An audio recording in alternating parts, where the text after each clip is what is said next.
আজ দুজনার দুটি পথ গেছে বেঁকে। ২৬-এর বিধানসভা নির্বাচনে বাংলায় কংগ্রেসের সঙ্গে বামফ্রন্টের জোট যে হচ্ছে না, তাতে শিলমোহর পড়ে গিয়েছে। কংগ্রেস যখন ২৯৪টি আসনে একাই প্রার্থী দেওয়ার কথা জানিয়েছে, বামফ্রন্ট তখন নওশাদ সিদ্দিকীর সঙ্গে জোটের অঙ্ক কষা চালিয়ে যাচ্ছে।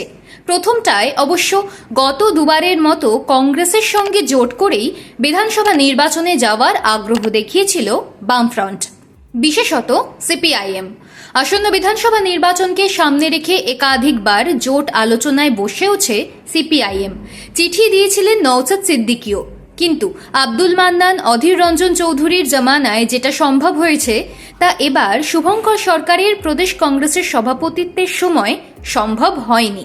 সিপিআইএমের শত আহ্বানেও সাড়া দেয়নি বিধান ভবন, বরং দিল্লির হাইকমান্ডকে বুঝিয়ে আদায় করে নিয়েছে একলা চলোর অনুমোদন। সেই প্রেক্ষিতে সিপিআইএম কংগ্রেসের তাল ঠোকাঠুকিও হয়ে গিয়েছে দু একবার। সিপিআইএমের রাজ্য সম্পাদক মোহাম্মদ সেলিম তো স্পষ্ট খোঁচা দিয়েছেন, তৃণমূলের প্রতি দরদ রয়েছে বর্তমানের প্রদেশ কংগ্রেসের সভাপতি শুভঙ্কর সরকারের। সিপিআইএমের তরুণ তুর্কি শতরূপ কিন্তু তারপরও কংগ্রেসকে দূরে ঠেলছেন না। ওপরতলার নেতাদের জোট না হলেও হাত ধরতে চাইছেন নিচু তলার কংগ্রেস কর্মীদের। সিপিআইএমের আহ্বানে তো কংগ্রেস নেতৃত্বের মন গলেনি, শতরূপের ডাকে নিচু তলার কর্মীরা সাড়া দেবেন কি?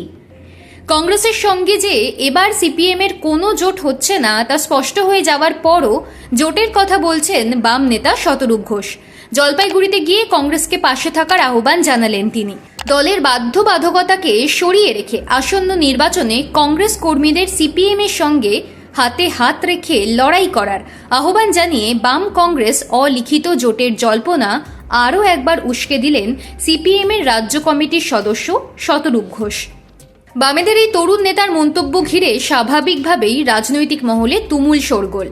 এসআইআর আবহে কর্মী সভা করতে জলপাইগুড়ি পৌঁছান সিপিএম নেতা শতরূপ ঘোষ। রবিবার রাতে বাংলাদেশ সীমান্ত ঘেঁষা জলপাইগুড়ি সদর ব্লকের নগর বেরুবাড়ি হাটে কর্মী সভা করেন তিনি। ওই সভা থেকেই তিনি আসন্ন বিধানসভা নির্বাচনে তৃণমূল ও বিজেপিকে পরাস্ত করতে দলের ঊর্ধ্বে উঠে সিপিএমের সঙ্গে জোট গড়তে কংগ্রেস কর্মীদের এগিয়ে আসার আহ্বান জানান শতরূপ। সভা থেকেই কংগ্রেস কর্মীদের উদ্দেশ্যে শতরূপ বলেন, আন্তরিকতা নিয়ে আমি অনুরোধ করছি, বামেদের পাশে দাঁড়ান। জোট নিয়ে প্রশ্ন করা হলে শতরূপ বলেন, কংগ্রেসের কর্মীরা জানেন আমরা কংগ্রেস প্রার্থীদের জন্য কিভাবে লড়াই করেছিলাম। নেতাদের মধ্যে বোঝাপড়া হলো কি না তাতে কিছু যায় আসে না, কিন্তু শতরূপের এই আহ্বানে কি কিছু যাবে আসবে? সমীকরণ বদলাবে?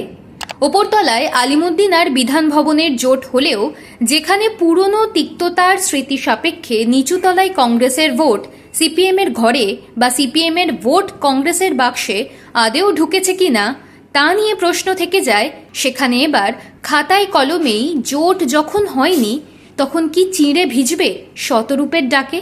আবার অন্য যুক্তিও কেউ কেউ খাড়া করতে চাইছেন।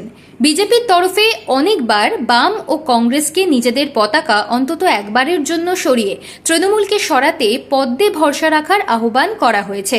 বঙ্গ বিজেপি সভাপতি শ্রমিক ভট্টাচার্য থেকে মিঠুন চক্রবর্তী এমন দাবি অনেকেই করেছেন। তার পাল্টা আবার দিয়েছিলেন মীনাক্ষী মুখার্জি।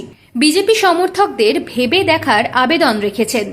কিন্তু শতরূপের কংগ্রেসের নিচুতলার কর্মীদের পাশে দাঁড়ানোর আবেদনে কোনো লাভ হোক আর নাই হোক, বিতর্ক যে শুরু হয়ে গিয়েছে তাতে সন্দেহ নেই।